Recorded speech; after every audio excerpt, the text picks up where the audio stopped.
আচ্ছা, আসল কথাটা এবার তোমরাই বলো তো। আমি অনেকের কাছে শুনেছি এই লাফিং বুদ্ধ দেখলে নাকি দিন ভালো যায়, মানে কোনো কাজে যাওয়ার আগে যদি এনাকে দেখে যাওয়া যায় তাহলে সেই কাজটা ভালো হয়। তাহলে আমার সাথে কেন সেই ভালোটা হচ্ছে না? রোজই তো দেখে যাচ্ছি ডিউটিতে, তাও ডিউটিতে গিয়ে এত প্রবলেমে পড়তে হচ্ছে যে সেটা আর বলার নয়। এখন তো মাঝে মাঝে মনে হচ্ছে কাজ বাজ ছেড়ে সবকিছু ছেড়ে বাড়িতে বসে থাকি, বাট বাড়িতেও তো মন টেকে না। যেরকমই আজকের দিনটা দেখো, আজকে বাড়িতে আছি বাট কোনো কিছু যেন মন টিকছে না, কোনো কিছুই ভালো লাগছে না। তাই অনেকদিন পরেই আজ ছাদে এলাম, এসে দেখি ও মা সেরকম ফুলই তো নেই ছাদে, আর ফুল কম থাকলেও বেশ অনেকগুলো করি এসছে, যেটা দেখে একটু একটু ভালো লাগলো, বাট তাও মনটা কেমন যেন করছে।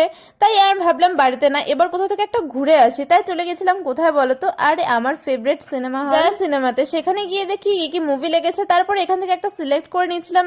রেড দেখতে গেছিলাম, আর এখানে আমি জল নিয়ে নিচ্ছিলাম, বাট তোমরা চাইলে আরো অনেক কিছু নিতে পারো। আশা করি তোমরা বুঝতে পারছো কিসের কথা বলছি। তারপর একটু পপকর্ন টপকর্ন খেয়ে মুভিটাকে এনজয় করলাম। আচ্ছা, তোমরা কে কে দেখেছো এই মুভিটা বলো তো? আমার তো মোটামুটি ঠিকঠাকই লেগেছে, খুব ভালো না আবার খুব খারাপও না।